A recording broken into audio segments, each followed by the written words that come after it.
At the time, it was H5N1 bird flu. This was in 2005, 2006, and that's when I started to prepare. I bought masks, I bought like surgical gloves, I bought canned food, I bought rice. Like 15 years ago, I prepared.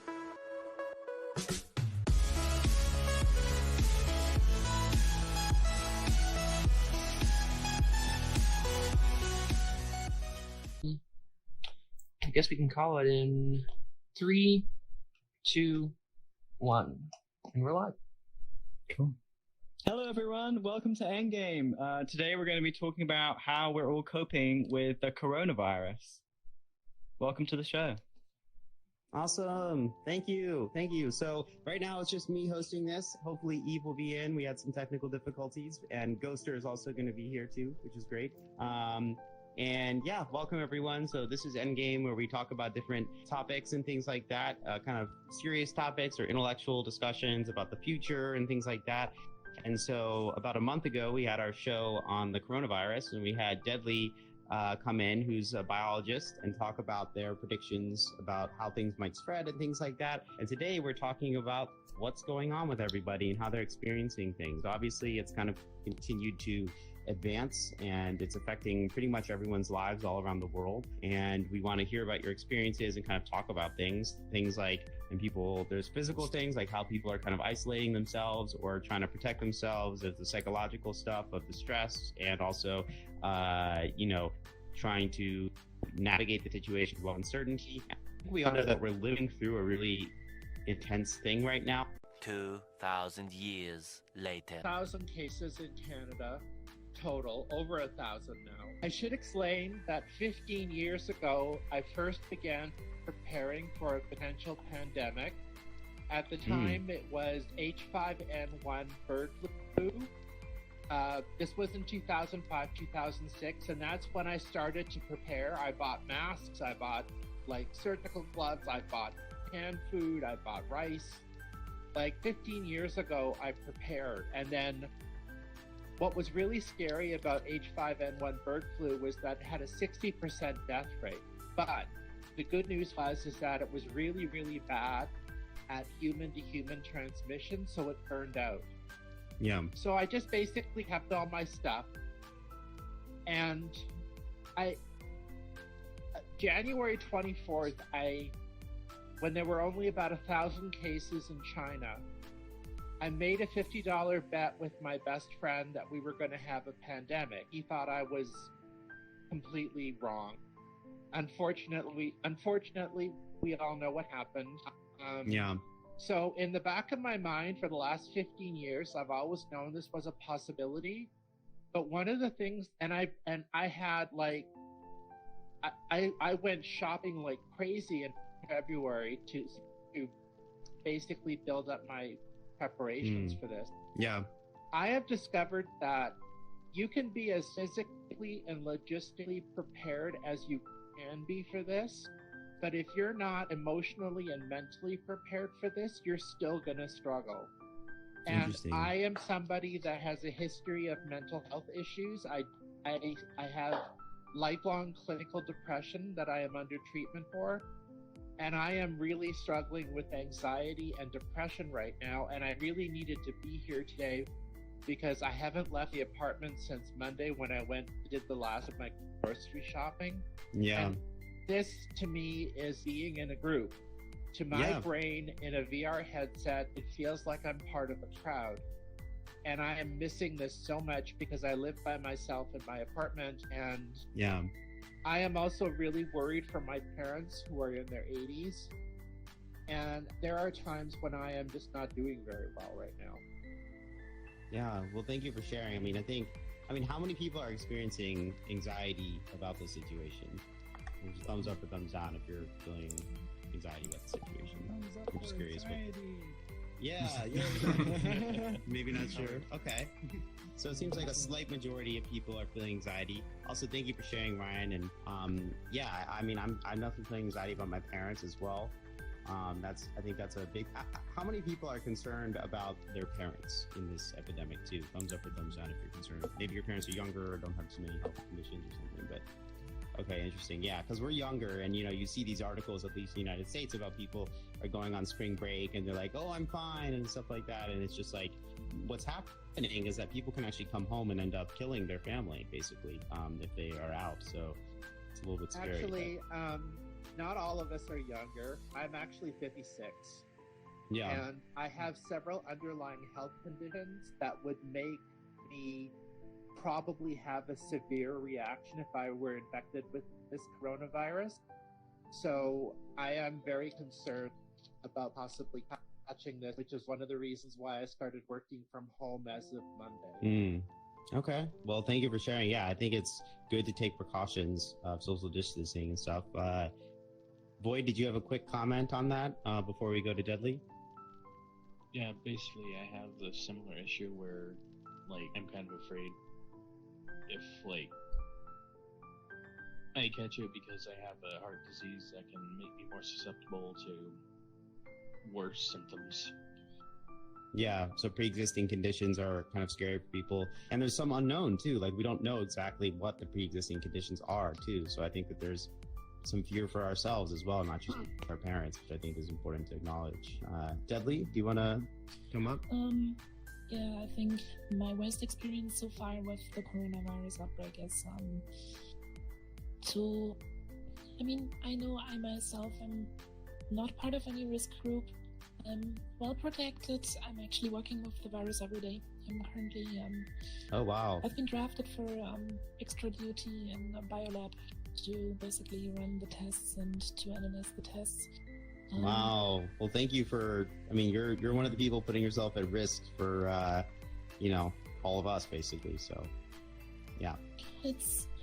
That is not the bad thing, and I'm also not concerned too much about my family because I know over here in Germany the lethality rate of the coronavirus is somewhere between 0.2 and 0.3%. So even if you're part of a risk group, due to the fact that we have very good healthcare for everyone, the chance to actually die from this is relatively small. It's actually one of the smallest in the world. But if I talk to friends from outside Germany, they tend to ask me, what am I supposed to do? How can I protect myself? What can I do to basically stay alive? What if I get it? What can I do then? And I think the thing that's the worst for me is that I have to tell them, well, to be fair, you can wear a particle filter mask, but those things are sold out anyway. Yeah. So there's not too much you can do besides wash your hands, try to not touch your face, all that normal stuff. But seeing people panic over this is probably the worst thing for me. Interesting. Well, two things. One, it seems like at least the CDC in the United States has said it could be 2 to 4% death mortality, but we don't know how many people actually have. The other key thing that people don't necessarily think about is that we don't know how many people actually have the disease. We only have positive tests, but there's probably lots and lots of people out there in addition who don't have any symptoms, who have it, that kind of we're learning about. So it is probably a lot lower. And the other thing is that I think that what we're doing right now, talking about it, trying to at least cope with the stress, getting some, sleep, exercise, while, doing exercise while you're alone in your home, all of those things are also things that we can do to prepare, because people who have, maybe they're not exercising or not kind of preparing, that can also weaken the immune system. So I think that's also another really important thing. But yeah, seeing everybody freaking out is really hard. And another question I had a poll for everybody is, how many people here kind of predicted that this was going to be pretty bad before the people around them, and they thought that people around them were kind of saying that they were paranoid and things like that? Click thumbs up if that's the case, or thumbs down if you hadn't, if you're kind of not. That's interesting. Yeah. Response to all this, what how much is the government going to do to mitigate all this? And are they just going to sort of let it happen, etc.? And each person is in a different situation too, where where they can't take off time from work and other things like that. So, it's a big question. Yeah, there's a lot of uncertainty. I think uncertainty is one of the biggest things, and actually there's a construct called a tolerance of uncertainty, and how well people are able to cope and tolerate uncertainty, and that actually is correlated with anxiety, which kind of makes sense. If there's uncertainty, how do we cope with it? How do we process it? And things like that is a really big part of it. But yeah, thank you, Deadly, and thanks for coming on before too to do the show. on the predictions and stuff. I mean, I originally predicted that if we just let it spread, it would be over by the mid of April. We obviously can't just let it spread because there would still be a shit ton of casualties. So yeah. 2 hours later. My biggest concerns are with my parents right now. They're in their 70s. And unfortunately, they are on a cruise to nowhere at the moment.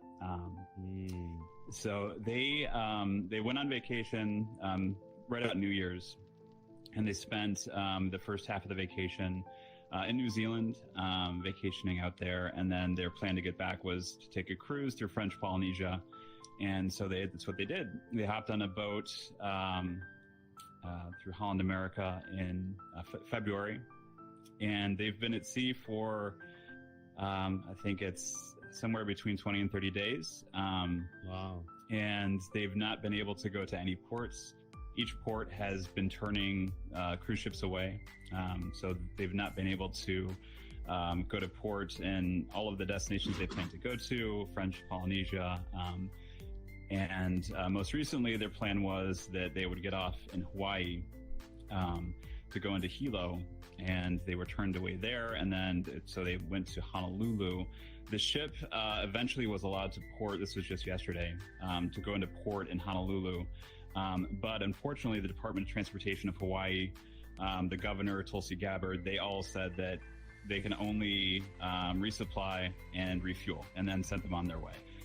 So at that time, I was feeling a lot of anger, still am. I had my sister and other family members call our state senators, representatives to try to get some federal aid to allow them.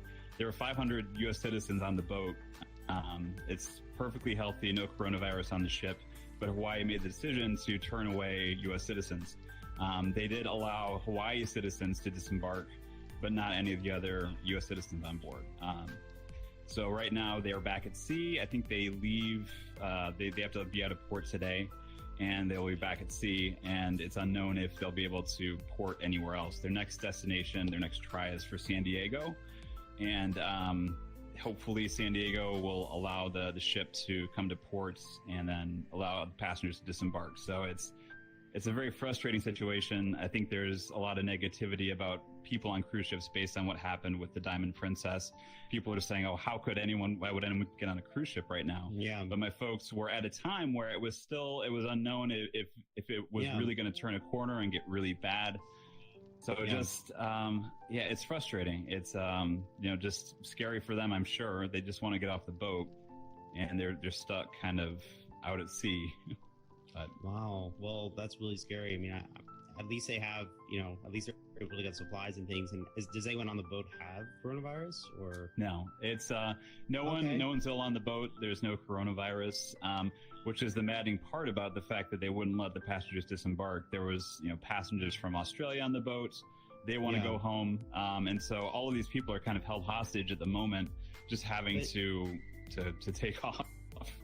Well, it's interesting though, because they started the cruise so much earlier than the spread, it's possible that they're actually safer because they're actually being isolated right now and are not actually coming in contact with people who have coronavirus, versus if they disembarked somewhere and then traveled home, they could actually be more exposed than being able to stay on the boat in this isolated. I mean, they're kind of their own little I don't know what the biological term would be, but they're kind of isolated from everybody, it seems. Yeah, there is a silver lining there, but I guess, there comes a point where they can't be on the boat forever. That's true. It keeps ramping up. So, they wanted to be off a couple weeks ago. Yeah, 2 weeks ago, they would have been a lot safer getting home then than whenever they're going to get to port now. And so it's a scary situation because they just want to get home, and the fact that it keeps getting delayed, there's no guarantee that it's going to be gone once they get back to port. So it's just frustrating. Wow. Well, that sounds really frustrating, and it sounds like you guys are doing a lot to write senators, and I think keeping that up, and maybe even trying to get other people to contact, or maybe even also getting in contact maybe with other people. If you guys all came together, the family members of everybody on the cruise, perhaps you could also get more attention. But that sounds really stressful. Yeah. So we'll work through it, but hopefully we'll get Yeah. home soon. Yeah. Well, thanks for sharing that. Sure. Eventually. So, I mean, things are changing quite a bit. Like, even a week ago, things seemed pretty different. So, are people interested in like doing this on Saturdays generally, if people could make it, or are they, I guess, like thumbs up or thumbs down if people are interested in coming back? All right, cool. Awesome. Yeah. So I think we might try to make this a weekly thing. And even if you can only come for a little bit and just check in and update. I mean, I hope this was helpful for people. I mean, I know we don't have solutions necessarily to these things, but this has been helpful for me, just hearing everybody else and like, you know, we're experiencing this, but really I don't have a forum to talk to my friends too much about this. I think people are sharing news. There's a lot of news articles and like, you know, a lot of bad news, but I think being able to come together and be like, we're from all over the world, but we're not alone. We're all experiencing this together. And I think that we can help each other, you know, get through this and everything. So, yeah. But yeah, I think we're gonna wrap up. So we need to take a group picture. That's always really important at the end of our endgame episode. So let me turn off the stage security real fast and play the outro music. Okay, outro, and then stage security is off. All right, so everybody can come up on the stage. So everybody come up here and we'll take a group picture. And next time we will use our world where we can have the sign behind us as well. So that'll be cool. Here, everyone come up close to the front of the stage. Awesome. What should we say on 3? Maybe we'll say social connection. Social connection, I don't know. Social distance, yeah. Okay, social distance. Social distancing on 3. All right? Okay.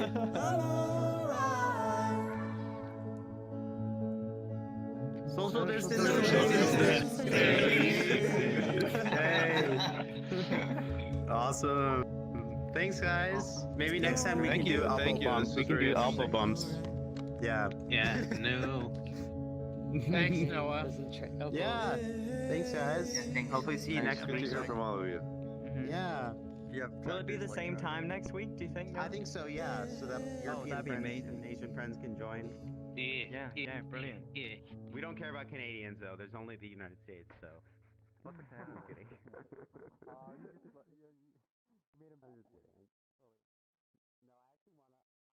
People always ask me, are we going to die now? And I always have to say, no, you're not.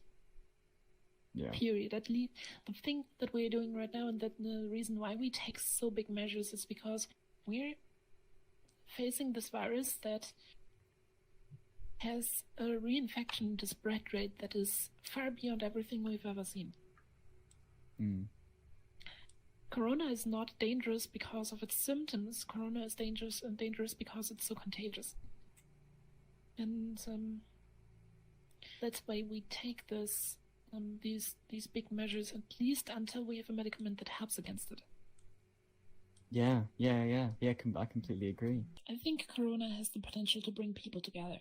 If you, for example, look at Italy, in Italy, basically in whole Italy at this point, it started off in Rome, I think. Every night at 9 p.m. people go to their windows and they, for almost an hour, they just cheer each other on from the windows. And just seeing that stuff is absolutely moving. And it brings people together in a completely new way, because we're facing a challenge, and we're actually facing a global challenge. But now we have Corona, and finally people world heard start you. thinking together.